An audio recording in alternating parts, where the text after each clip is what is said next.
Zuckerberg was super aggressive at Facebook.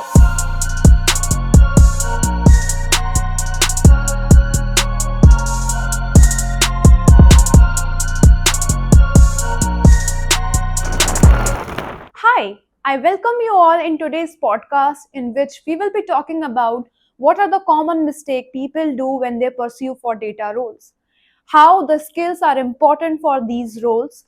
If you are from the non-technical background, what are the challenges you will face and what is the impact of AI in these such roles. So now I want to welcome the guest for today, Nick Singh, the founder of Data Lemur and also the co-author of the book Ace the Data Science Interview. Now, let's get started. Thank you so much, Nick, first of all, for joining for this podcast. I really appreciate that you have taken out the time to join for this wonderful podcast. Happy to be here, Manya. Thanks. So, as you have mentioned that you have started your career with Facebook, and I have seen that you have worked with Google as well. Yeah. So, what do you think that what was your learning from that point of time, which is helping you to grow Data Lemur as a platform? Yeah, Zuckerberg was super aggressive at Facebook. Like, you could feel in the product decisions he was doing, he was aggressive, and that's helped me be a little bit more aggressive. Instead of being passive and just trying out things, just taking bigger risks and being bold. Because Mark is a very inspiring founder. When I was at Facebook, this was when he was kind of cloning Snapchat stories, and adding stories to Instagram, adding stories to Facebook, Messenger, and WhatsApp. And people were making fun of him at that time, being like, oh, you know, Mark, all he does is copy or he has no product vision. But what people got wrong about him was that he was really good at execution. So now a lot more people use Instagram stories than Snapchat stories, even though stories was kind of first put out by Snapchat. So I really love how aggressive and product focused Mark was. And I also really like how bold he was because it was a big bet. People were making fun of him to be like, dude, why is this guy changing the entire company to be like Snapchat? But that's how he treats existential threats and that's how he like is aggressive. So that's like a big thing that I've had in my career, which is to be bold, right? So like take risks. Writing the book was a risk, for example, of something I wasn't really used to, but that was another example of how I was like, oh, you know what? He would have been brave and just done this and random stuff. You know what? Let me try it out too. Great. So when you have decided, like what is the first thing which come to your mind that then you have decided? Yeah, so actually, a lot of this starts from me having written the book Ace the Data Science Interview. That book was inspired by another book called Cracking the Coding Interview, which was a really popular book and a book I read to help ace the coding rounds at Meta and Google. So when COVID hit in 2020, and I saw a lot of my data scientist friends get laid off, have their internships rescinded, and just a lot of trouble in the market, I was like, could I do something like that too? So that's what led me to write Ace the Data Science Interview.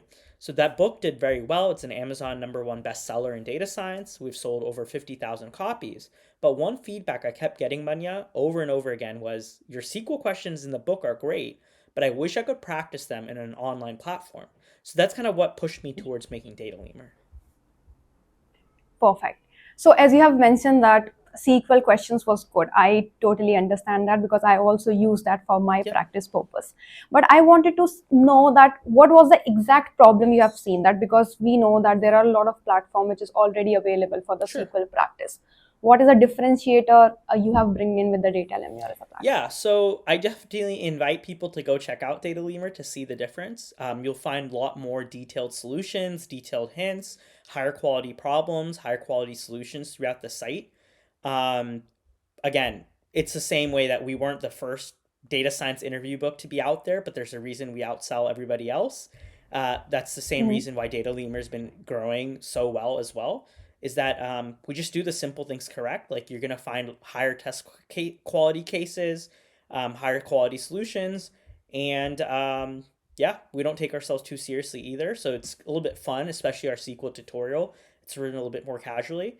The other interesting thing is I started Data Lemur 3 years ago, and there was definitely fewer platforms back then. A lot of platforms have now copied us, Mhm. which is what it is. So that's the other part as well, which is 3 or 4 years ago, there wasn't as much of a focus on SQL or SQL interview prep. There was kind of just us and LeetCode, and LeetCode's UI and UX was actually more oriented towards coding interview questions. Like they didn't even have a very good SQL interface at the time when we started. So it's hard to remember these things in 2025, but back when I was working on these things and first getting the idea for the book, the space was very different in 2020 and 2021. So we were an early leader, and today we're still a leader. Yeah, So I have my personal question here. sure, So as I have seen that in the platform, I have seen that the questions are sourced from the different companies. So sure. we have mentioned that these are sourced from Microsoft, Google. So what exactly that is and how that is helping the users? What do you mean? What exactly is it? So exactly what that source mentioned there means. So are Yeah, they like sure. the previous? It means that the company asked a question that exactly that question or a question absolutely similar with a few details switched up just to preserve the anonymity, to make the person anonymous of who donated the question. These questions come from people who I've worked with on one-on-one coaching. These come from people who write to me just to thank me or to give me feedback or to let me know because they're interested and they're happy book readers. So these are questions I've been able to curate just through knowing tons of people in the space and having put out the book, having put out a big LinkedIn presence, that people have basically told me that they were asked in real interviews. And then some of these also come from Reddit or Blind or Glassdoor, which is another source where people post where their interview experiences were. Yes, because I have also personally feel that these questions are very much relatable. If you are practicing a good, decent amount of question from data lemur, you will expect these kind of difficulty in your interviews as well. So that is Yep. why I asked this question, Yep. and thank you so much for the answer. Now, as we have discussed that, okay, SQL is something which is there in the platform. I have seen that there are other tools are also available for the practice. So I just wanted to know that what are the other skills which people may skip or may have to learn if they want to go into the data analyst or a data scientist field. Yeah, so I think having a good grasp on Python is very key, especially Python pandas. And I think between Python pandas, SQL, and a foundation in statistics, you should be in a really good spot. Right now, we have some Mm, statistics questions and we have Python questions. We're actually going to soon have pandas questions on Data Lemur as well. But mm. ignoring Data Lemur for a second, those are some of the big skills: pandas, Python, SQL, and a core understanding of statistics, and then being able to put it all together. Yes, definitely. Now, I also wanted to know that okay, these are the skills which is important. If a people who is looking for the job, they have learned all those skills. What is the other big mistake you have observed that people are doing while doing their preparation for these kind of roles? Most people don't have one project that they can talk about definitively end to end that they have done. They clone the project, they look on GitHub, they look for inspiration. They do everything besides actually tackle one problem end to end in a confident way. That's like the biggest thing, right? Because we're hiring data people to solve business problems. So if you can't even speak to one business or product problem you solved, then what are we hiring you for? And same way you'll see that in even jobs. Like if you ask the person, okay, great, you worked at this company for a year. That's awesome. So what did you do? No, no, no, really, what did you do? Not what did your teammate do? Not what did the PM tell you to do? Like what did you do? What did you figure out? What did you try? If they're not able to explain that, then they are, yeah, just not gonna get the jobs because that's really what's needed right now. Exactly. I totally understand this point, and I have also seen that people are struggling in that point. So that is a very, very good point. Also, I wanted to know that do you personally feel that there is a major difference if people are coming from the technical background and then they are pursuing these kind of role, or maybe they are self-taught people, or maybe they have done some courses in that sense and then they are pursuing it. Is there Yeah, any knowledge difference? absolutely. I think if you went to school for computer science, for statistics, you're going to have a leg up, of course. You're going to have a leg up in these interviews. But I think you can't discount self-taught people either because I mean a lot of the data skills I learned, honestly, yes, I went to college for very technical things, systems engineering and computer science, but also a lot of the things I've learned or do these days, I learned on my own. So you don't ever want to self discount like sorry, you don't want to discount self-taught people, but of course, you have a leg up. Like you can't deny if you study computer science. But now the last part I want to say is I do meet people who cheated their way through undergrad, these days, so cheating is one thing. Nowadays, it's not even cheating. It's just, hey, ChatGPT got the degree, not me, right? Like you can just use AI tools and get an undergraduate degree. Or you just do group projects and have your friend do the group projects. So there's all kinds of people I see who might have a degree and it still doesn't mean much. So if you don't have a degree, don't count yourself out. And then again, if you do have a degree, but you don't feel like you really earned it or you like don't really know what you're doing with it, don't think you're so confident that you have a degree that it's going to carry you through, right? Because that's why we do these technical interviews. Because yeah, you can have a degree all you want, but if you can't write SQL on the spot, then you can't write SQL on the spot, right? So it doesn't matter whether your degree was in computer science or mechanical engineering or electronics or whatever. I just need to write SQL, and if you can't do it, then how do I care what you studied? Exactly. So, is there any specific piece of advice which you want to give to any person who is coming from the non-technical background? Yeah, I think the it's really easy to compare yourself at 18 or 20 or 22 to your peers who might have done a more technical undergrad. Same way with masters, right? You're 24, 25, you see your friend with a master's degree, you feel like you can't catch up. But, I Mhm. am about to be 30 and I'm like, wow, look at how much I learned from 25 to 30. I could have I switched my career at 25 in the sense of like yes, I've been doing data for a long time, but I didn't like writing in undergrad. I studied engineering. I didn't write papers. I hated it. I always wrote the paper the last minute. It was always bad. I didn't like writing. And again, in America, even an engineering degree has like a lot more writing involved in liberal arts courses that are required. And I just didn't like them.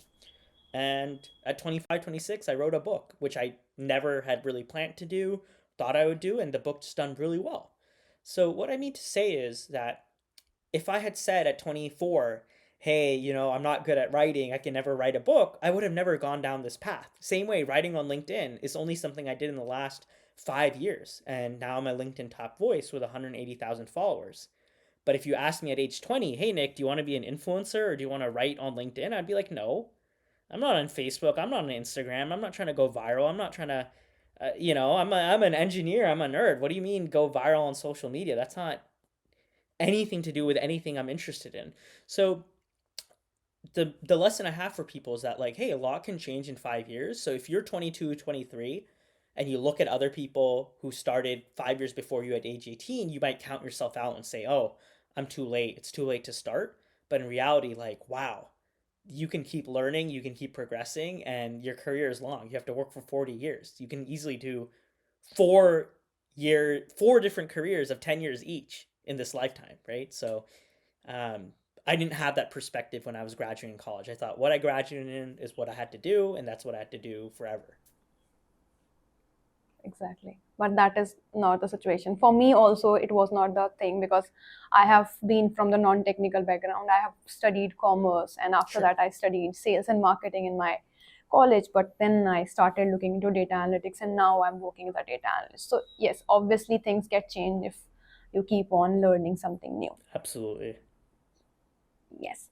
As you have mentioned that in this question that personal branding is something which you have worked on. Now you are having a very good connection on LinkedIn. So do you think that on a personal level, personal branding is helping you in terms of help you or maybe help others to grow or maybe do something in their career? It's helped me, but I do not recommend it for other people. So it's helped me do write a book and start a startup, but that is not the goal for Mhm, 99% of people. For most people, mhm, the most obvious thing to do is the correct thing to do. You want to be great at data analytics? Do not post about data analytics. Go do data analytics projects. Go get really good at SQL, Python. Go really understand statistics. Help companies do data analytics. Don't write about it or think, oh, if I get 10,000 followers on Twitter or 10,000 followers on LinkedIn, that will really help me in my LinkedIn, my analytics career. I would say it's helped me just because I've chosen a more entrepreneurial path, which I know is already an mhm. anomaly, but I don't want to over fixate and say, oh, everyone's got to have a great personal brand or like everyone needs to be doing this. Just because I see so many people with such weak technical skills that, it's like, why are you trying to post about Python when I know you don't know Python as well as you should, right? The other part that's Exactly. been missed is I started writing socially and posting and building my brand at age 25. But you missed the part where Mhm. I started coding Java at age 14. I took AP statistics, so I understood statistics, t-test, hypothesis test, ANOVA test in at age 17. I was doing pandas and Python work at age 20. I learned SQL at age about 20. I had built my first little startup at 21. So, yes, at 25, I was building my brand and I was doing those things. But it was because I'd already been coding for more than a decade at age 25. It's because I'd already worked at Facebook doing very technical things there. It's because I'd already worked and interned at Google that I would build my brand at 25. So, if you're the average 25-year-old, go learn, go practice pandas on data lemur, go practice SQL on data lemur. Do not think that building your brand or networking is going to get you ahead if you're weak on the foundations. It's just that at 25 I had done machine learning, I had done these things, and not just done them on GitHub or done them through a boot camp for 2 weeks. I mean, I'd done them as undergraduate 6 month year long courses in a very technical way in my college, and then I'd done them in the real world at Facebook, at Google, so I knew what I was talking about. Yeah, Exactly. I totally understand this because I have seen this thing that people solve one question and put that on LinkedIn in respect of that they will get some followers out of this and maybe that will help them. yeah, But rather than just posting it, if you know that in detail, that will help you in your interviews rather than having a follower number. I yep. totally understand that. It's at Facebook they would tell us about the cake and frosting analogy. So a cake is good. A cake with frosting is even better. But just frosting, that's not fun to eat. No one Exactly. wants to eat just frosting. So having a brand or having LinkedIn followers or fame or whatnot, that's great. That's the frosting. But like actually being a good data person, data analyst, data scientist, having great technical skills, that's the cake. If you don't have the cake, trying to get followers and thinking that's going to help you is like trying to, serve frosting for dessert instead of just having the cake ready to go. Exactly. That is a very, very good example and relatable also. So in that Yeah, sense we have to work and rather than just going for the personal branding, that can be absolutely. an add-on but not exactly the thing which you are looking for. Exactly. Now, with this, I have one more add-on question that I have Yeah. seen that people are now learning. They are no, aware that these skills are required, and they are maybe interviewing for that. But they have one thing in their mind that what if AI comes in? Will Yeah. that take our jobs? So, how the AI is evolving, and what do you think that will be the impact of that in the job data market in the next 3 years? Yeah, so AI is absolutely helpful and AI is a tool to be used, but I don't think it's going to replace a data analyst. It's going to augment them. Some people who are doing very base level stuff, like if all day long you're just doing simple SQL querying and building reports, yes, you are at risk. So you always want to move up the value ladder. But what I want to tell people is you still need to know SQL to help the AI debug a SQL question when it goes a little bit wrong. You still need to know SQL to frame it correctly to the AI chatbot, right? Because the AI cannot Exactly. write the SQL for an open ended, unconstrained business problem. Like, you still have to translate something from a variety of stakeholders, understand what data you have available, and then give it to AI to say, hey, you probably want to use these columns, you want to use this, and you want to do that, and you want to do this. So I want to just let people know that, like, yes, AI is absolutely going to have an impact on people's jobs. There will be fewer data jobs in the future. That's fine. But for the vast majority of people, when I work with them, I still see that, like, hey, listen, you're not even at a spot to use AI well because you don't have some of these foundational skills they're missing. So it would be like saying, like, hey, it would be like saying AI can write stories, right? But if you just weren't a good storyteller in the first place, AI can do everything, but if you don't give it the right plot or if you don't give it the right characters, it will make up some random story with very one-dimensional characters, very boring plot. So you still need to know something about writing well to work with AI. So that's the same way for even technical skills. You need to still know some foundational level of technical skills and business skills to use AI well. And I still think people lack at that. So it's still worth practicing and getting good at it and kind of not worrying about AI's impact. Because if you get good enough, you'll be able to use AI to augment your skills rather than get replaced by AI. Exactly. So rather than seeing that as a drawback that it will take your jobs or something, you can take an advantage of that while learning those AI tools, and it will add value to your skills, I think. Yes, as long as you have a foundational level of skills. Now, if you want to take the shortcut and AI is did your degree and AI is doing your group projects and AI is doing everything for you already, then absolutely Mhm. you're not that much better than AI or you're going to go the way you're going to go extinct. But I already know there are absolutely things I will point you to that I'm doing better than AI repeatedly today, like much better. So if you don't have that, you don't have the. It's because I came up in a time where there weren't these AI skills where I'd look up stuff and debug stuff and work on my own projects. So as long as you have that core skill set. So I'm really not sure though what the new generation is going to do though, because yeah, if I was 17 or 18 and trying to do calculus and statistics and I had this AI chatbot that could just why know anything, the AI could do it for me, I would probably be cooked at age 21, 22 when I was actually trying to get more into data science and ML. Correct. Now, I also wanted to know one last thing from you, that as we have seen that we are evolving, we have to learn so much thing. AI is coming Sure. also into the picture. We have to learn all of that. But if there is one piece of advice which you want to give to your younger self, or maybe to the people who are looking up to you, what will be that advice from your Yeah, side? I think it goes back to what I had told you earlier, which is like your career is long.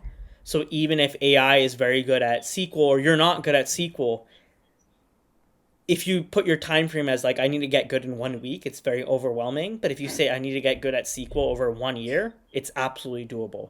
And that's kind of true for almost any skill.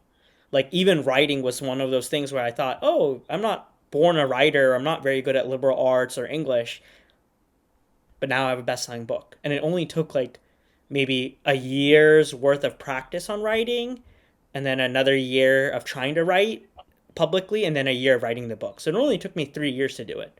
So, I think people can go from not knowing much to knowing a lot in 3 or 4 years if they work focused. But most people don't work in a focused way. They start doing data science and they're like, oh, what's this crypto thing? They do a little crypto thing. They're like, oh, I like marketing instead. Then they say, oh, instead of doing marketing, let's build a personal brand. All the while, they could have just stuck to SQL or stuck to Python or stuck to just getting really good at machine learning and done a lot better there than trying to jump around between six different things. And by the way, this isn't just for, you know, beginners. I have people right now who are 5, 6, 10 years into their tech career and instead of getting better at their tech job, they're like, oh, I want to do real estate, or I want to work on a side hustle, or I want to do consulting. And it's just like, hey, there's still room for you to get better at the thing you're doing. Why are you worried about real estate or trying to get into property investment, right? Like, there's so much work you can still do, and people just like to jump around. So, yeah. Exactly. So the sum up is that we have to stay focused to what we are looking for rather than just jumping. People have this habit that, okay, if I'm not able to do this, let's try something else, Yeah. rather than just be consistent with that. So if you are consistent, by the end of the day, you will be learning a You lot from that. you should switch after you gave a multi-year effort, right? Like, hey, I worked in tech, I did all the internships, and then I switched into this kind of new thing of writing on LinkedIn, writing my book, working on Data Lemur. But that was after I'd already, worked at Facebook and Internet Google, where I was like, hey, I've done the tech thing. I can always go back. Like, I've done that, and I have a very solid foundation in that. But when I was in that field, I wasn't trying to jump into business or this or that or this or that. I was like, hey, I'm a tech guy. I'm doing data. I'm doing software. Like, this is what I do. And honestly, what I do now may on paper look very different. Oh, I'm writing and I'm running a company and I'm doing this and that. But look at the company I'm running. It's in the data and software space. It's helping people get better at these technical skills that I've already mastered 5, 8, 10 years ago. So even what I'm doing now looks like such a crazy thing, but it's still honestly very related to the things I was doing. I'm about to be 30. It's related to the things I was doing at 18. It's related to things I was doing at 22. So people kind of underestimate that. They think, oh, you worked on Data Lemur last year or 2 years ago. How's it been or how did you learn how to do it? When it's like, Remember, I told you this whole story started with I did a data type startup at age 18, at age 19 in college, right? So even almost 11 years ago, I was trying to grow a startup, just trying to use data in a creative way, and I was putting it all online and trying to get people to use my website for data stuff. So that was 11 years ago. Yes, so that is a very, very good point to add up here. And I totally understand what you're trying to say. And I Yeah, believe that it will be in value add to all the users who will be consuming that podcast later yeah, on. for So sure. I think that's it from my side for today. And thank you so much for joining in. And thank you so much for taking out your time.